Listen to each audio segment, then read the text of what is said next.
बिस्मिल्लाहिर्रहमानिर्रहीम। अस्सलाम वालेकुम नाज़रीन, मैं हूँ महरीन सब्तैन, देख रहे हैं आप मेरा यूट्यूब चैनल। नाज़रीन, आज 2 खबरें आपके साथ शेयर करूँगी और दोनों ही बॉलीवुड से हैं। एक खबर जो है वो मशहूर अदाकार सैफ अली खान के हवाले से है और दूसरी खबर जो है वो कपिल शर्मा के हवाले से है और दोनों खबरें जो हैं हैरानकुन भी है और चौंका देने वाली है क्योंकि अ, ये खबर आई कि सैफ अली खान साहब का हाथ इतना खराब हो गया कि उसको काट देने की नौबत आ गई, सर्जरी करानी पड़ी। ये मामला क्या था? हाथ से माज़ूर होने का अंदेशा था सैफ अली खान के, उनके साथ क्या हुआ था? और दूसरी खबर जो है वो कपिल शर्मा के हवाले से है, जहाँ पर कपिल शर्मा की हालत इस वक़्त बताई जा रही है कि काफ़ी सीरियस है। कपिल शर्मा जो कोशिश करते रहे कि अपनी इस बीमारी पर पर्दा डाले रखे, दुनिया से इसे छुपाए रखे, लेकिन आखिरकार उनकी बीमारी जो है अब सामने आना शुरू हो गई है। इस बीमारी के बारे में ढके-छुपे लफ्ज़ों में उनकी एक वीडियो जो है वो वायरल हुई थी, जिसमें उनकी आँखों में आंसू थे और उन्होंने बताया कि किस तरह से वो एक बड़ी खौफनाक बीमारी का शिकार है और उस बीमारी के बारे में उन्होंने कोई इतनी खुलकर बात तो नहीं की, लेकिन अब इस बीमारी के बारे में उनकी एक एक्स गर्लफ्रेंड है जिन्होंने काफ़ी डिटेल में कुछ बातें बताई हैं, यहाँ तक कि खुदकुशी के बारे में भी कपिल शर्मा, जिसके बारे में लोग सोचते हैं कि इस कदर उरूज हासिल किया, इस कदर फेम हासिल किया कि एक बार प्रोग्राम बंद होने के बाद जब दोबारा शुरू हुआ तो इस कदर उसको उरूज मिला। एक वो टाइम था कि जब कपिल शर्मा जो है एक सुनील ग्रोवर जो उनके प्रोग्राम में उनके साथ होते थे, उनके साथ इनकी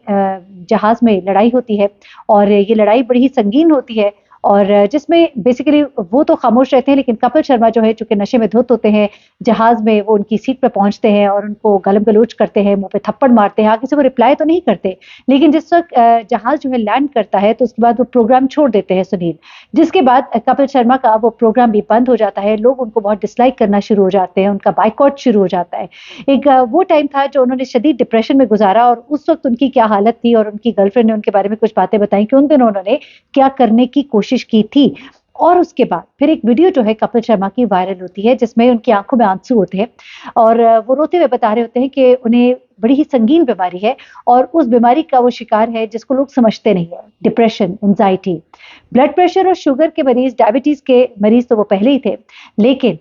डिप्रेशन और एंग्ज़ायटी में उन्होंने बताया कि कई दफ़ा साहिल समंदर पर जब बहुत से लोग उनको मिलने आते थे और लोग उनसे खुश होके उनके साथ सेल्फीज़ बनवाते थे, तो ऐसे में उनका कई दफ़ा दिल करता था कि वो इस समंदर में ही डूबकर खुदकुशी कर लें। कई बार खुदकुशी का सोचा लेकिन खुदकुशी कर ना सके, लेकिन खुदकुशी की हद तक जाने वाला ये मर्ज़ था जिसे डिप्रेशन और एंग्ज़ायटी कहते हैं। ये डिप्रेशन एंग्ज़ायटी था जिसकी वजह से कपिल शर्मा ने कई दफ़ा अपने प्रोग्राम में बुलाए हुए मेहमानों को बुलाकर उनके साथ इंटरव्यूज़ नहीं किए थे। कई दफ़ा ऐसा वक़्त भी आया, यानी कि इवन शाहरुख खान जैसा बंदा जिसको लोग बुलाने के लिए तरसते हैं, वो उनके प्रोग्राम में आया और वो प्रोग्राम नहीं किया कपिल शर्मा ने, सिर्फ़ इस वजह से कि वो शदीद डिप्रेशन, एंग्ज़ायटी का शिकार हुआ था। उसने ये बताया कि मुझे किस तरह से फिर शाहरुख जो है नाराज़ हो गया, फिर शाहरुख इनके घर के बाहर पहुँचते हैं और गाड़ी में होते हैं, इसको बाहर बुलाते हैं और फिर से कहते हैं कि भई तुम्हें क्या मसला है आखिर? तुम क्या बहुत पीने लग गए हो या क्या हुआ है? तो वो कहता है कि मैं टूट गया, मैं रो पड़ा और मैंने उनको बताया कि मैं किस तरह से डिप्रेशन और एंग्ज़ायटी का शिकार हूँ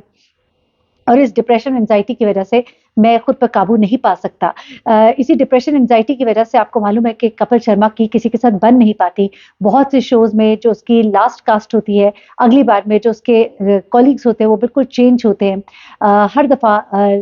उनके मसाइल जो है वो कई दफ़ा हाइलाइट होते हैं, कई दफ़ा हाइलाइट नहीं होते हैं, लेकिन उनकी लड़ाइयाँ, उनके सेट पर नाराज़गियाँ और अपने साथ काम करने वाले जो उनका स्टाफ है उसके साथ उनके मसले मसाइल जो हैं वो सामने आते रहते हैं। शदीद किस्म के नशे का आप समझ लीजिए कि शराब के नशे में धुत रहना उन्होंने शुरू कर दिया है और इस वक़्त वो अपनी हालत को सँभाल नहीं पा रहे और ये कहा जा रहा है कि कपिल शर्मा जो है बाकायदा तौर पे मेडिकल ट्रीटमेंट ले रहे हैं और इस वक़्त उनकी हालत काफ़ी ख़राब है जिसके बावजूद प्रोग्राम्स जो है वो करते हैं। लेकिन इन प्रोग्राम्स के बावजूद अपनी हालत को वो सँभाल नहीं पा रहे, जिनकी वज़ह से उनके काम, उनका परफ़ॉर्मेंस जो है वो काफ़ी मुतासिर हो रहा है। आपको याद होगा कि जब इनका प्रोग्राम बिल्कुल बंद हो गया था, तो उस वक़्त सलमान खान ने अपनी प्रोडक्शन में फिर कपिल शर्मा शो जो है वो शुरू कराया और उस शो से फिर से उनको उरूज मिला और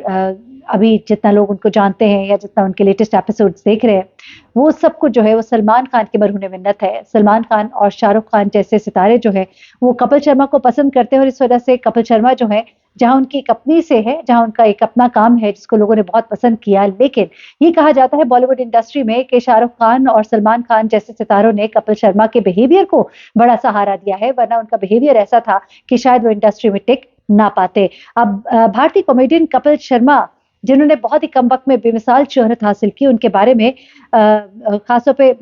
जो उनका सवाल शुरू हुआ था सुनील ग्रोवर के बाद, उन्हें बहुत ज्यादा तनकीद का उस वक्त निशाना बनाया गया था और उन्होंने उस वक्त बहुत ज्यादा नशा करना शुरू कर दिया था। उससे पहले भी वो नशा करते थे, लेकिन उसके बाद उन्होंने बहुत नशा करना शुरू कर दिया था क्योंकि उनका शो बंद हो गया था। अब उनकी, मैंने जैसे कि बताया कि सलमान खान की ज़ाती जो प्रोडक्शन है उसमें उनको फिर एक बूम मिला, लेकिन उनकी अब एक साबका गर्लफ्रेंड है जिसने बड़े होशोबा इंकशाफात किए हैं और उन इंकशाफात में उसने हिंदुस्तान टाइम्स को बताया बाकायदा कि जवाल के दिनों में कपिल शर्मा को खुदकुशी के ख्यालात भी आते रहते थे और वो अक्सर अपनी जिंदगी खत्म करने का सोचता था क्योंकि वो डिप्रेशन एंजाइटी का शिकार था और उन दिनों से डिप्रेशन एंजाइटी के अटैक्स होना शुरू हो गए थे। वो कहती है कि कपिल शर्मा की मुझसे बात होती थी उन दिनों, मुझसे मिलने भी वो आते थे। वो कपिल शर्मा नहीं रहते जिसे मैं जानती थी। अब प्रीति जो है कपिल शर्मा की बारे में बताती है कि कपिल शर्मा अपनी इस हालत का जिम्मेदार अपनी मौजूदा बीवी को करार देते थे और उनकी जहनी हालत जो थी वो महज डिप्रेशन नहीं थी, वो बाइपोलर डिसऑर्डर या शिजोफ्रेनिया का शिकार भी दिखाई देते थे और उनका चेहरा और उनकी आंखें तक तब्दील हो गई थी उन दिनों। हर वक्त उनकी आंखें चढ़ी रहती थी, उनका चेहरा सूजा रहता था और वो कहती हैं कि अब भी मैं देख रही हूँ कि उनकी हालत जो है उस वक्त से कुछ मुख्तलिफ नहीं है, बल्कि अब भी वो कुछ उसी जहनी हालत का शिकार दिखाई देते हैं और डर लगता है कि किसी भी वक्त कोई गलत कदम उठा सकते हैं इस डिप्रेशन और एंजाइटी की वजह से। तो ये कहना है उनकी साबका गर्लफ्रेंड का और यही हालत इस वक्त जो है उनके बारे में बताई जा रही है कि उनकी हालत जो है वो काफ़ी तशवीशनाक है। गो लोगों को नहीं इल्म हो पा रहा, उनको परफॉर्म करते देखकर लोग समझते हैं कि सब कुछ ठीक है, लेकिन उनके बारे में कहा जा रहा है कि उनकी हालत काफ़ी सीरियस है, वो अंडर ट्रीटमेंट भी है। अब जरा आ जाते हैं सैफ अली खान की तरफ और सैफ अली खान जो है वो बताते हैं कि अगर मेरी सर्जरी ना होती तो मैं एक हाथ से माजूर हो चुका होता। इस कदर सीरियस हालत कैसे हुई सैफ अली खान की? तो जनाब सैफ अली खान मुंबई के हॉस्पिटल में अपने हाथ की उन्होंने सर्जरी कराई है, जिसके बाद उनको हॉस्पिटल से डिस्चार्ज कर दिया गया है और सर्जरी के बाद उन्होंने मीडिया से गुफ्तगू की और उन्होंने बताया कि मेरे हाथ में काफी अरसे से तकलीफ थी, लेकिन मुझे ये मालूम नहीं था कि ये चोट इतनी गहरी है कि इसके लिए सर्जरी की जरूरत पड़ेगी। वो कहते हैं कि फिल्म दीवारा के एक एक्शन सीन करते हुए मैं 2 बार जख्मी हुआ, जिसके बाद हाथ की तकलीफ में मेरे इजाफा हो गया। डॉक्टर्स ने मुझे मशवरा दिया कि एमआरआई कराऊं। जब एमआरआई कराया तो पता लगा कि जो ट्राइसेप टेंडन है वो बुरी तरह से मेरा फट चुका था।